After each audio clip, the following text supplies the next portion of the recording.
So I'm back in United Kingdom in England after a month of disappointing visit to Pakistan to my family. In 4 years, I thought maybe the efforts are to somehow send me back to Pakistan so I can attempt to better my life here in England or elsewhere. But that's not the case. When I went there, since day one until I depart from there, they put me through a lot. Used my family. They are very naive. They are very basic people. I had a lot of pity and sympathies for them, but they were convinced and they were blackmailed to facilitate the targeting and this abusive program the way other people, the people who I have no contact with, they are convinced. But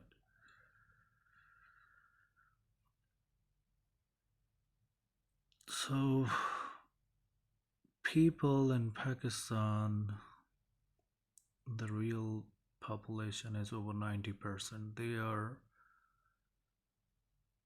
either poor, middle class, or they are living below poverty line. Out of those 90% or over 90%, I would say roughly 80% people, they are not bad people. They just need proper support. They need justice. They need their access to their rights. The rest of the 20%, I don't know about that. Probably they are corrupt because of the poverty and not having enough, not having abundance in their lives. The real problem is the 10% cabals, not all of them, but out of 10%, I would say the half of them, or maybe more than half of them, they are the real problem. Their families, they are living either in Pakistan or abroad. The elites, they are the one real problems. They have all the wealth, they have all the resources, they have all the powers. The people who living abroad, they obviously most of them, they work with their respective intelligence, they work with their respective national security agencies or whatever, and they come out to those countries, like poor countries, as a camouflaged, and they facilitate their targeting, because in countries like Pakistan, it's very, very hard to defend against these kind of crimes, because you don't have any proper support system for basic injustices. How come you could expect to have any support or raise your voice against these invisible and sophisticated, so I would call them sophisticated crimes? They, for about a month, they did not sort of let me sleep, uh, take any single day, give me chance to spend my time with my family. My family, naive family, they use exactly the same protocols what I live every day here within communities in United Kingdom, or what I lived in Europe. And I cried to myself, you know, it cannot be worse than that.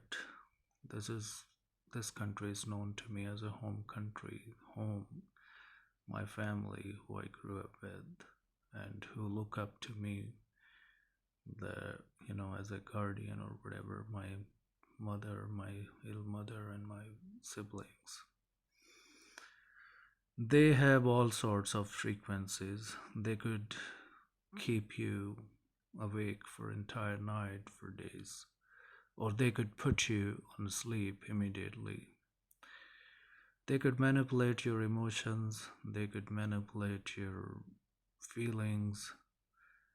They could, you know, resonate your internal organs. They could do a lot of other things. One of the worst thing that I experienced there, they through bioelectric resonance, they tried attacking my heart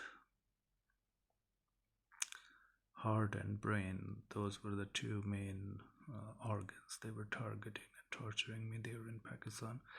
Like I said, the reason is there isn't there are very less chances who you could speak up to, who you're gonna talk to there.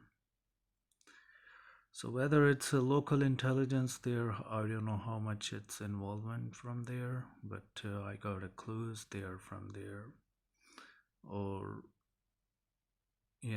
armed force intelligence. I don't know what I owe them. I am not the one who is bringing bad name to Pakistan or to the religion, uh, Islam or any other religion. I have nothing to do. Those are the people who are making me, it's not only attacking me personally. I am representing. They are those people who are bringing bad name to whatever they are accusing me of. So these are the few facts. These cabals, satanists, they use religions and fake patriotism for their personal, uh, benefits, or for their political benefits, and they could get away with very easily from any sort of retribution, especially when they go there and fool the simple and basic population, because that's a poor country. So that's what happened. They could, one of the example I would try to quote, they, when talking about resonating internal organs, it could also include your mouth, like your gums, teeth. When it happens, when they target specific organ, you depict different sort of effects. Like you like when they resonate your gums or your teeth, it seems like you have like a saliva or something, and the other person who would know nothing about these crimes, they would most likely they would misinterpret in very different way. One example I would quote, when I did not know anything about these crimes, when I was in England and doing my masters in start of 2019, they would torture me the entire night with the frequencies, with the directed energy weaponry system and other drugs or intoxicants in the food. When I would go to class, they would stop everything, the resonating my body parts or other things, and I would fall asleep. Like I would, like as is, I the other people, they would think I was under influence of some substance or some drug or something like that, including tutors.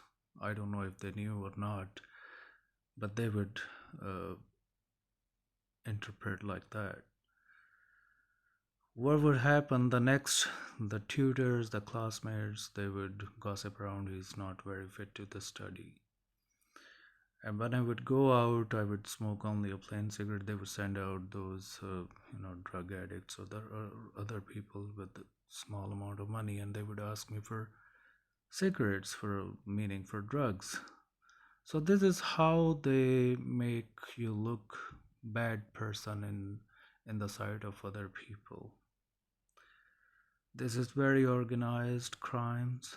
and this is how it is being centralized. A lot of whistleblower, a lot of activists, they share their knowledge, their experiences. The people who work with them, centralized internationally from developed country. I'm not gonna talk about that because this is not the topic of subject of this the topic that I'm discussing right now. Maybe some other time I will share my thoughts on that. But this is what happened there, and my brother who had like for about his year of saving, I asked everybody for help here in UK or wherever I could ask from. Nobody helped me to buy a ticket because I had nothing on me. So my brother, he had like for saving for his entire year's salary. He helped me. It was just enough to buy a ticket.